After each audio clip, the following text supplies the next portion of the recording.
আজকের এই গল্পটি ভিনা নামের একটি মেয়ের সাথে ঘটে যাওয়া বাস্তব ঘটনা। এমন এক ঘটনা যা শুনলে আপনার ভেতরটাও কেঁপে উঠবে। আমি আজ আপনাদের কাছে লাইক, কমেন্ট বা সাবস্ক্রাইব কিছুই চাইব না, শুধু অনুরোধ করব পুরো গল্পটি মনোযোগ দিয়ে শুনুন, কারণ এই ঘটনার ভেতরে এমন কিছু প্রশ্ন আছে যেগুলো আপনাকে ভাবতে বাধ্য করবে। আর মনে রাখবেন, সব সময় সতর্ক থাকবেন যেন এরকম কিছু কখনো আপনার সাথে কিংবা আপনার আপনজনের সাথে কখনোই না ঘটে। গল্পের শুরুতে আমরা ভিনা নামের একটি মেয়েকে দেখতে পাই, যে একটি পার্লারে এসেছে তার চুল কাটার জন্য। যে চুল কাটছিল সে ভিনার বান্ধবী লিন্ডের খালা ছিল। ভিনা তার কাটা চুলগুলো ব্যাগে রাখতে দেয়, কেননা চুলগুলো সে নিজের কাছে রাখতে চায়। এরপর নূর সেখানে আসে। সেই স্থানে থাকা অদ্ভুত কিছু পুতুল ও মুখোশ দেখে ভয় পেতে শুরু করে, আর তাই ভয় পেয়ে সে সেখান থেকে চলে যায়। চুল কাটার পর ভিনা ও তার বান্ধবী লিন্ডা একটি অনুষ্ঠান দেখতে যায়। এই সময় ভিনার কাছে তার দাদি কল করে। তার মা মার্লিনার স্কুটি নষ্ট হয়ে গেছে, যদিও সে বাড়ি পৌঁছে গেছে। এরপর স্কুটি ঠিক করে তারপরে ভিনাকে আনতে যাবে, কিন্তু ভিনা এতক্ষণ ওই স্থানে থাকতে চাচ্ছিল না। এই সময় লিন্ডার প্রতিবেশী ডিন সেখানে আসে, যার সাথে একই নামে একটি ছেলে ছিল। লিন্ডা একইকে অনুরোধ করে সে যেন ভিনাকে তার বাড়িতে নামিয়ে দেয়। এই সময় রাস্তার অপর পাশে থাকা খাবারের দোকানের একটি পাত্র নিচে পড়ে যায়, যেটা লিন্ডার কাছে অদ্ভুত মনে হয়। তাই সে ভিনাকে তার ট্যাক্সিতে যাওয়ার অনুরোধ করে, কিন্তু ডেড এন্ড বলে যেহেতু তারা বাইক নিয়ে এসেছে তাহলে ট্যাক্সিতে যাওয়ার কি দরকার। আর তাই তারা দুজনের বাইকে উঠে রওনা হয়। যাওয়ার পথে একের একটি ডেলিভারি দেওয়ার কথা ছিল, যেটা সে রাস্তার মাঝেই সম্পূর্ণ করে। এরপর তারা যখন সেখান দিয়ে যাচ্ছিল তখন রাস্তার পাশে থাকা কিছু বখাটের দল ভিনার দিকে কুনজর দেয়।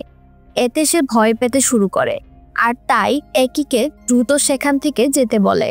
মাঝ রাস্তায় সেই সন্ত্রাসগুলো এদেরকে মারাত্মকভাবে আঘাত করে, যার ফলে তারা সেখানেই অজ্ঞান হয়ে যায়। পরের দিন এই কেস পুলিশের হাতে যায়। এই সময় ভিনার দাদা ও তার বাবা সেখানে আসে। এই কেসটি ইন্দ্রা নামের পুলিশের হাতে ছিল। সে জানায় অসতর্কতার সাথে গাড়ি চালাচ্ছিল, এই জন্যই হয়তো তাদের অ্যাক্সিডেন্ট হয়েছে। কিন্তু ভিনার দাদা কথাটি বিশ্বাস করে না, কেননা যেখানে বাইক পড়ে গিয়েছিল সেই স্থানের পিলারটি একদম স্বাভাবিক অবস্থায় আছে। ইন্দ্রা জানায় ভিনাকে 5 ঘন্টা আগেই হাসপাতালে ভর্তি করা হয়েছে। এটা শুনেই ভিনার পরিবার তার উদ্দেশ্যে রওনা হয়। এখানে আমরা মিডিয়ার এক রিপোর্টার ধানিকে দেখি, যে এই সকল তথ্য সংগ্রহ করছিল। সে ইন্দ্রাকে এটাই বলে যে তারও মনে হয় এটা কোনো অ্যাক্সিডেন্ট নয়। এই কথা শুনে ইন্দ্রা রেগে তাকে সেখান থেকে তাড়িয়ে দেয়। এদিকে ভিনা মারা যায়। এতে তার দাদি একেবারেই ভেঙে পড়ে। এরপরে ভিনার লাশ ধোয়ার কাজ চলছিল। এখানে তার দাদি আসে। সে ভিনাকে দেখে তার কান্না থামাতে পারছিল না। দাদি যখন ভিনাকে গোসল করাচ্ছিল তখন সে যেন শুনতে পাচ্ছিল ভিনা তাকে কান্না করে বলছে সে এতটা কষ্ট সহ্য করতে পারছে না, তার খুব ব্যথা হচ্ছে। দাদি লক্ষ্য করে যে ভিনার হাত ও পায়ের হাড়গুলো ভেঙে গেছে, আর পুরো শরীরেই অনেকগুলো ক্ষত। দাদি কান্না করতে করতে ভিনার লাশকে বলে আর অল্প কিছু সময় কষ্ট করতে হবে, এরপর সারা জীবনের জন্য সে শান্তিতে থাকতে পারবে। ভিনার মা দূরে কোথাও কাজ করত। মেয়ের মৃত্যুর খবর পেয়ে সে ছুটি নিয়েছে, কিন্তু কাগজপত্রের কাজ কিছু বাকি ছিল, যার জন্য তাকে সেখান থেকে যেতে দেওয়া হয় না। আর তাই ভিনার দাদি ভিনার মাকে ভিডিও কলের মাধ্যমে সবকিছু দেখাচ্ছিল। তার মা অনেক কষ্ট পাচ্ছিল, কেননা মেয়েটিকে শেষ দেখাও সে দেখতে পারল না। সেই রাতে ধানি দেখে যে ভিনার মৃত্যুর ঘটনাটি নিউজে দেখানো হচ্ছে। সে এখনো মনে করে ভিনা কোনো অ্যাক্সিডেন্টে মারা যায়নি। সত্য উদ্ঘাটনের জন্য সে ভিনার ফেসবুক প্রোফাইলে অনুসন্ধান করে, যেখানে সে জানতে পারে যে ভিনার বয়স খুব একটা বেশি ছিল না। এমন সময় ধানি পেছন থেকে কারো কণ্ঠ শুনতে পায়, যে বলছিল সে যেন তাকে সাহায্য করে। পরের দিন ভিনাকে দাফন করার জন্য নিয়ে যাওয়া হচ্ছিল, কিন্তু লিন্ডা এখানে আসেনি। এই ব্যাপারে সকলে আলোচনাও করছিল, আর যা ঘটনা ঘটছিল সবকিছু ধানি পর্যবেক্ষণ করছিল। ওইদিকে নূর লিন্ডাকে বুঝাচ্ছিল সে যেন ভিনার দাদির সাথে গিয়ে দেখা করে, এতে তার ভালো লাগবে। কিন্তু লিন্ডা যেতে চাচ্ছিল না, আর সে নিজেকেও ক্ষমা করতে পারছিল না, কেননা তার কথা শুনেই একের বাইকে ভিনা উঠেছিল। নূর তাকে বোঝায় এটা একটা অ্যাক্সিডেন্ট ছিল, কিন্তু লিন্ডা এর ভেতরে পায় রহস্যের গন্ধ। অন্যদিকে ধানিকে দেখা যায় লিন্ডার আন্টির সাথে কথা বলতে যায়। আন্টি জানায় যে লিন্ডা ও ভিনা অনেক ভালো বন্ধু। ধানি জিজ্ঞাসা করে লিন্ডার যে ছেলে বন্ধুগুলো ছিল সেগুলো কি কোনো মোটরসাইকেল দলের সাথে যুক্ত আছে? লিন্ডার দাদি বলে তাদের বংশের কেউই মোটর স্কোয়াডকে সাপোর্ট করে না, এমনকি লিন্ডাও করে না। আন্টি ধানিকে বলে সে যেন এ ব্যাপারে লিন্ডার সাথে কথা বলে। এখানে আমরা আরো একটি বিষয় লক্ষ্য করি যে লিন্ডার মা কখনোই চাইতো না লিন্ডা তার আন্টির মতো হোক, কেননা লিন্ডার আন্টি জাদুটোনা জানতো, কিন্তু ধানি এসব কথার কোনো বিশ্বাস করে না। এখানে আন্টি তাকে বোঝায় যে যখন কেউ অ্যাক্সিডেন্টে মারা যায় সে ব্যক্তির আত্মা ঘুরে বেড়ায়। এই সময় ধানি ভাবে তাহলে সে যে রাতের বেলায় কণ্ঠ শুনছিল, যে সাহায্য চাচ্ছিল, তাহলে কি সেটা ভিনার ছিল? আন্টি আরও বলে যে ভিনার কাছে মাত্র 7 দিন সময় আছে তার অপূর্ণ কাজ সম্পূর্ণ করার জন্য, কিন্তু সেই কাজটা আসলে কি সেটা কেউই জানে না, কেননা এই বিষয়গুলো তার শরীরের সাথেই যুক্ত আছে। আর সেই ব্যক্তির শরীর থেকে কিছু বিশেষ জিনিস সরিয়ে ফেলতে হবে, যেমন চুড়ি, নূপুর বা কেটে ফেলা চুল। আর যদি ভিনা 7 দিনের মধ্যে অসম্পূর্ণ কাজ শেষ না করতে পারে তাহলে সে আজীবনের জন্য এখানেই আটকে যাবে। ধানি তখন আন্টিকে বলে সে মনে করে ভিনার অ্যাক্সিডেন্ট হয়নি, ভিনাকে মেরে ফেলা হয়েছে। এটা শুনে আন্টি বলে যদি ভিনাকে খুন করা হয়ে থাকে তাহলে ভালো হবে, এই 7 দিনের মধ্যে সে যেন তার প্রতিশোধ নিয়ে নেয়, এতে তার অতৃপ্ত আত্মা মুক্তি পেয়ে যাবে। ওদিকে লিন্ডা নিজেকে ঘরের মধ্যে বন্দি করে নিয়েছে, আর কারো সাথেই সে কথা বলতে চায় না, এমনকি ঠিকমতো খাবারও খাচ্ছিল না। সে ভিনার গিফট করা ব্যান্ড দেখে সে ভিনাকে মনে করতে থাকে, কেননা একদিন ভিনা ভুল নাম লিখে লিন্ডাকে সেটি গিফট করেছিল। ওইদিকে ভিনার দাদিও তাকেই স্মরণ করছিল। তার মনে পড়ে একদিন রাতে ভিনা তার সাথে কথা বলছিল, যেদিন তার দাদা রক্তাক্ত অবস্থায় বাড়ি ফিরেছিল, যেটা দেখে দাদি ভয় পেয়ে যায়। দাদা জানে যে কিছু বাইক চালক ছেলেরা একজনকে মেরে তার সর্বস্ব ছিনিয়ে নিয়ে গেছে, আর ওই সৈনিককে দাদা সাহায্য করেছিল। ওই সময়ে মোটর স্কোয়াডে ক্রাইম অনেক বেড়ে গিয়েছিল। এটা মনে পড়ার সাথে সাথেই দাদি দাদাকে গিয়ে বলে সে যখন ভিনার শরীর পরিষ্কার করছিল তখন তার শরীরে অনেক আঘাতের চিহ্ন ছিল, এমনকি তার হাত পা ভেঙে হাড় বেরিয়ে এসেছিল। এ কথাগুলো শুনে দাদার সন্দেহ হলেও আপাতত ভিনা সম্পর্কে কথা বলতে নিষেধ করে, কেননা বাড়িতে অনেক মানুষ আছে। এছাড়াও দাদির এখন বিশ্রাম প্রয়োজন। দাদি যখন ঘরে যাচ্ছিল তখন ভিনার ঘর থেকে অদ্ভুত কিছু শব্দ শুনতে পায়। সে দেখে যেই বক্স আলমারির ভেতরে ছিল সেটি বিছানার উপর খুলে রাখা, আর সেখানে ভিনার কাটা চুল ছিল। এগুলো সবকিছু পুনরায় দাদি আলমারিতে রেখে দেয়। এমন সময় সে আলমারির ভেতর থেকে কান্নার শব্দ শুনতে পায়। সে ধীরে ধীরে আলমারি খোলে, কিন্তু ভেতরে কিছুই নেই।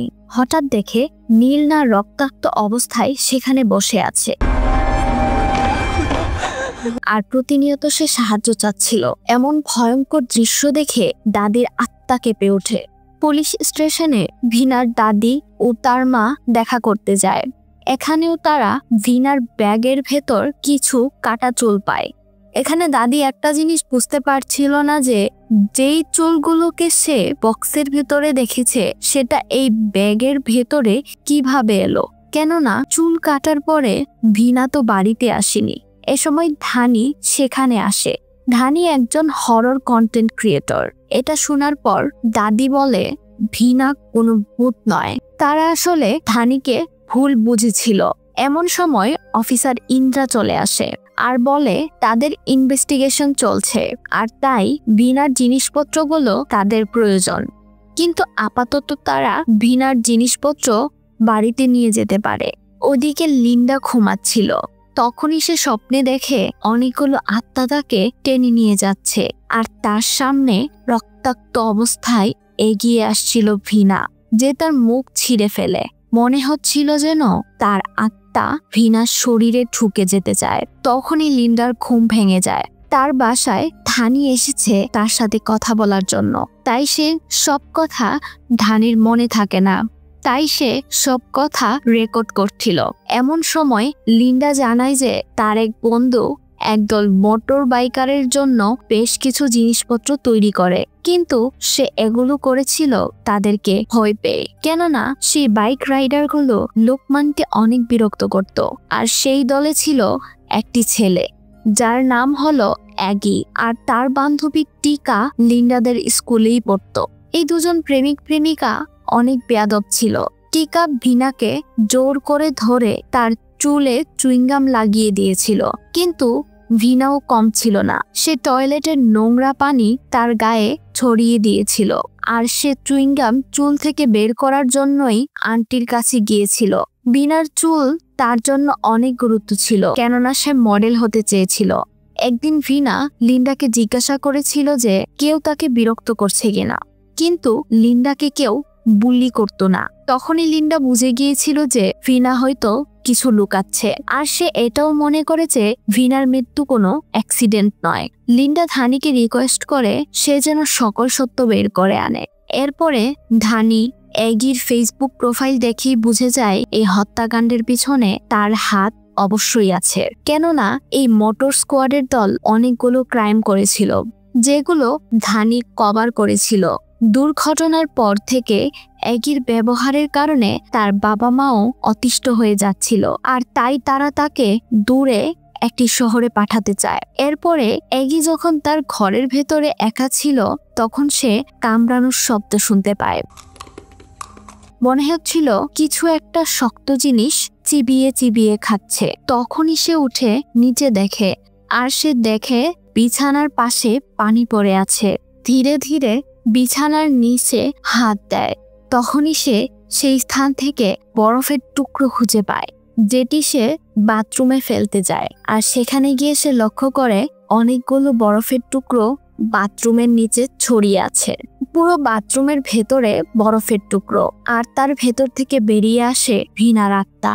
এই সময় আমরা জানতে পারি ভিনা মারা যাওয়ার আগে বরফের টুকরো খেয়েছিল। এ সময় সে অ্যাগিকে ধরে তার মাথায় আঘাত করে, এরপর তার গলা টিপে মুখের উপরে রক্তের থুতু দেয়। হঠাৎ করেই সে অদৃশ্য হয়ে যায়। আবার তাকাতে দেখা যায় সে দাঁড়িয়ে আছে অ্যাগির বিছানার পাশে, আরেকটি লাঠি দিয়ে তাকে আঘাত করে। অ্যাগি এতটাই ভয় পায় সে নিজের অজান্তেই উপর থেকে নিচে ঝাঁপ দিচ্ছিল। তখন তার বাবা মা তাকে থামায়। অ্যাগি বিশ্বাসই করতে পারছিল না যে একটু আগেই সে ভিনাকে দেখেছে। প্রায় 4 দিন হয়ে গেছে মোটর গ্যাং বাইরে বের হয়নি, কেননা অ্যাগি ছিল পুলিশের ছেলে, আর সে তার বন্ধুদেরকে বলে দিয়েছিল যেন কিছুদিনের জন্য তারা বাইরে না বেরোয়। আর বেশ কিছুদিন অ্যাগির কোনো খোঁজ না পেয়ে তার গ্যাং মেম্বাররা এটা মনে করে যে অ্যাগি হয়তো শহর ছেড়ে পালিয়েছে। ওইদিকে ধানি সত্য উদ্ঘাটনের জন্য অ্যাক্সিডেন্টের স্থানে গিয়ে আশেপাশের মানুষদেরকে জিজ্ঞাসা করতে থাকে। সেখানে গিয়ে সে জানতে পারে যে দুজন মোটরসাইকেল আরোহী সেদিন সেখান থেকে পালিয়ে গিয়েছিল। সে সময় আরেকজনের কাছে ধানি জানতে পারে যে সে মোটর বাইকাররা আড্ডা দেয় স্কুলের পাশেই। এরপরে আমরা লিন্ডাকে দেখি যে একটি ভাঁজ করা কাগজ খুলছিল, আর এটা ভিনা তাকে দিয়েছিল। আর ভিনা কাগজটি দেওয়ার সময় বলেছিল এই কাগজটা তখনই খুলবে যখন লিন্ডা তাকে খুব মিস করবে। যে কাগজের ভিতরে লেখা ছিল ভিনা মনে করে একদিন সে বদলে যাবে, আর সে এমনটা থাকবে না যেমনটা এখন আছে। হয়তো তাদের বন্ধুত্ব একদিন আলাদা হয়ে যাবে, কেননা কাগজটি পড়ার সময় যা ঘটেছিল সেটা হয়তো লিন্ডা মেনে নিতে পারবে না। লিন্ডা তার মায়ের সাথে এই শহর ছেড়ে চলে যাচ্ছিল, কেননা এখন তার এখানে থাকার মতো আর কিছুই নেই। এমন সময় লিন্ডার মা লিন্ডার চিৎকারের শব্দ শুনতে পায়, কেননা তার শরীরের ভেতর ঢুকে গেছে ভিনার আত্মা। তার অবস্থা ক্রমেই খারাপ হতে থাকে, আর সে হাওয়ায় ভাসছিল। অন্যদিকে ভিনার দাদি ভিনার বক্সটি দেখছিল। সে লক্ষ্য করে বক্সের ভেতর থেকে চুলগুলো গায়েব হয়ে গেছে। সে বুঝতে পারছিল না আসলে কি ঘটছে। দাদি মনে করে হয়তো ভিনার আত্মা তাদেরকে কিছু বোঝানোর চেষ্টা করছে। এই সময় লিন্ডার প্রতিবেশী তাদেরকে জানায় ভিনার আত্মা লিন্ডার শরীরে ভর করেছে, আর সেই আত্মা তার পরিবারের সাথে কথা বলতে চায়। তাই ভিনার পরিবার দ্রুত লিন্ডার বাড়িতে যায়। পরিবারের মানুষকে দেখার সাথে সাথেই ভিনার আত্মা তাদেরকে চিনে ফেলে। পরিবারের মানুষকে দেখা মাত্রই লিন্ডা কান্নায় ভেঙে পড়ে। এ সময় সে কান্না করতে করতে একটা কথাই বলছিল যে তার অনেক কষ্ট হচ্ছে। তখন ভিনার আত্মা জানায় সে অ্যাক্সিডেন্ট করেনি, বরং ছেলেগুলো প্রথমে তাকে লাঠি দিয়ে আঘাত করে, এরপর তার হাত পা ভেঙে ফেলে। এতেও তাদের আত্মা শান্তি হচ্ছিল না। তারপরে তারা সেই মোটর বাইক দিয়ে বারবার তার মাথায় আঘাত করে। এরপর বাইকারগুলো ভিনাকে তাদের আড্ডায় নিয়ে যায়, আর সেই মোটর বাইক গ্যাংই ছিল অ্যাগির গ্যাং। অ্যাগি সেই ছেলে যে প্রতিনিয়ত ভিনাকে উত্তপ্ত করত। একদিন অ্যাগি স্কুলের বাইরে তার গার্লফ্রেন্ড টিকার জন্য অপেক্ষা করছিল। এ সময় সে ভিনাকে দেখে তাকে একটা আইসক্রিম দেয়, যেটা ভিনা নিয়েছিল।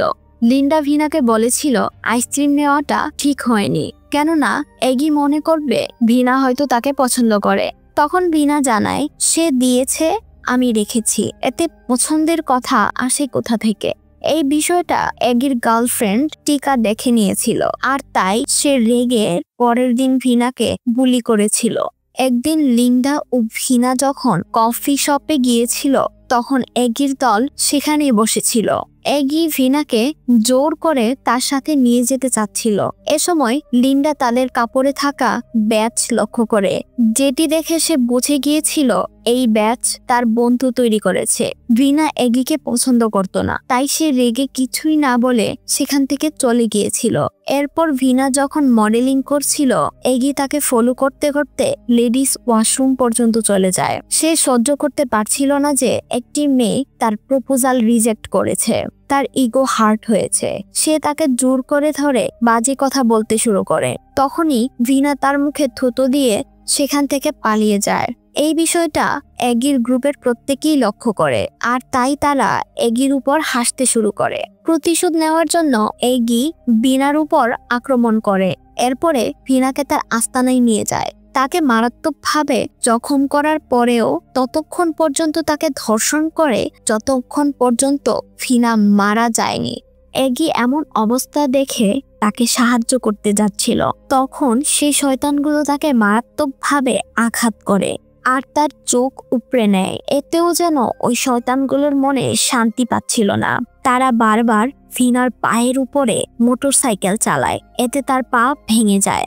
এরপর একটা পাথর দিয়ে বারবার পিষে তাকে মেরে ফেলে। এরপর তাদের দুজনের লাশ তাদেরকে যেখানে পাওয়া গিয়েছিল সেই জায়গায় নিয়ে ফেলে রাখে, যেন মনে হয় এটা একটা অ্যাক্সিডেন্ট। এমন নির্মম ঘটনার কথা শুনে প্রত্যেকের চোখ কপালে উঠে যায়। কিন্তু ভিনার আত্মা এর প্রতিশোধ না নেওয়া পর্যন্ত কোথাও যাবে না। সে তার পরিবারকে জানিয়ে দিয়েছিল যে তার মৃত্যুর কারণ অ্যাগি ও তার গ্যাং। সে এটাও জানায় অ্যাগি একজন পুলিশের ছেলে, আর সে এখন পালাতে যাচ্ছে। ভিনার দাদি ভিনার আত্মাকে লিন্ডার শরীর ছেড়ে দিতে বলে, কেননা লিন্ডার শরীর অস্বাভাবিকভাবে ঠান্ডা হয়ে গেছে।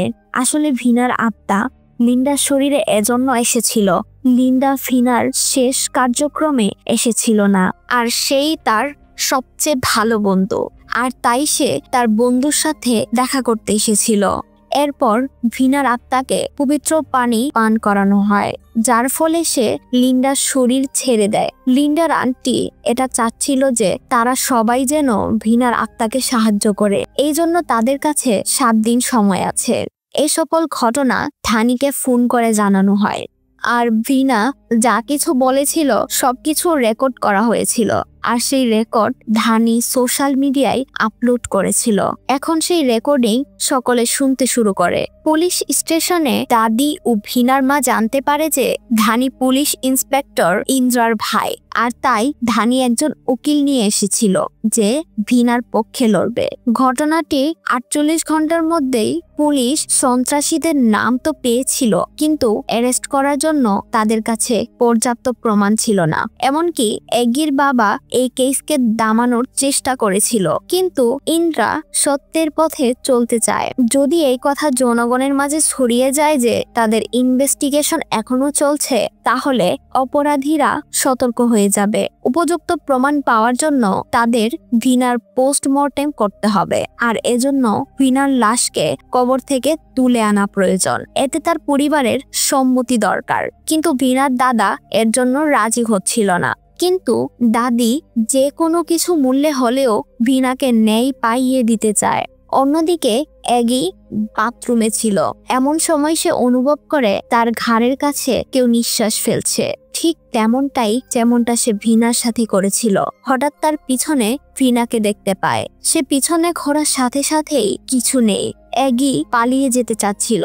এমন সময় ভিনা তার সামনে আসে, আর তার সাথে ঠিক তেমনটাই করে যেমন ভাবে অ্যাগি ভিনাকে আঘাত করেছিল। ভিনা প্রথমত তাকে আঘাত করতে থাকে, এরপর বাথরুম থেকে ছুঁড়ে ফেলে দেয়। এ সময় অ্যাগি লক্ষ্য করে সে পুনরায় তার বাড়িতে ফিরে এসেছে। ভিনার আত্মা তাকে কোনোভাবেই পালাতে দেবে না। এরপর ভিনার আত্মা ঠিক একইভাবে লাঠি দিয়ে তাকে আঘাত করে, যেমনটা অ্যাগি তার সাথে করেছিল।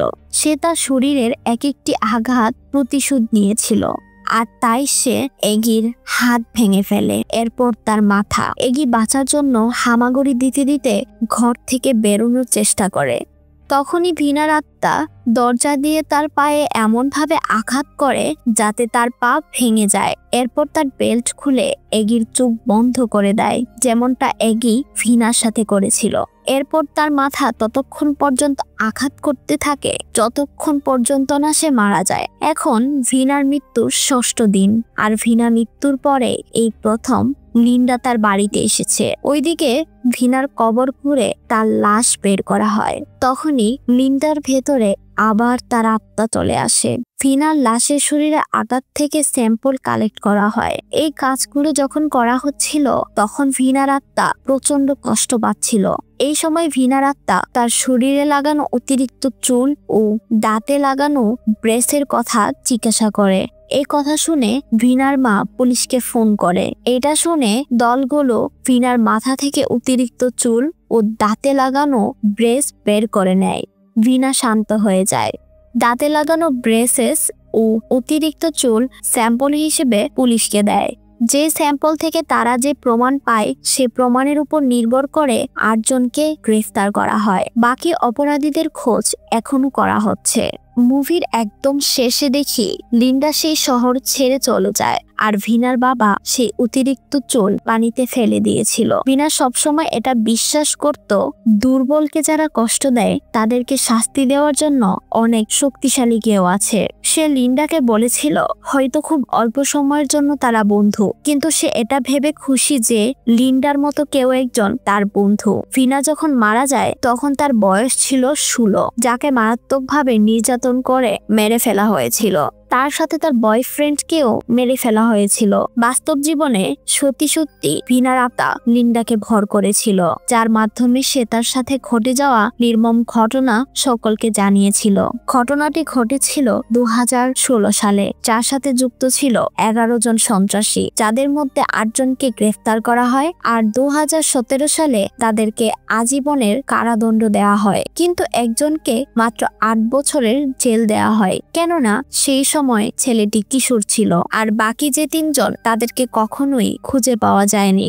ঘটনাটি ঘটার ৮ বছর পরে ভিনার জীবনের উপর একটি ছবি তৈরি করা হয়, কিন্তু অলৌকিক ঘটনাগুলো নিয়ে অনেকের মধ্যেই দ্বিমত রয়েছে। কিন্তু অনেকে আবার এটা বিশ্বাস করে ৮ই মে যখন মুভিটি রিলিজ হয়, ঠিক কিছুদিন পর অর্থাৎ ২১শে মে পুলিশ আরো ২ জনকে গ্রেফতার করে, যার মধ্যে একজন ছিল সেই নৃশংস খুনের মাস্টার মাইন্ড।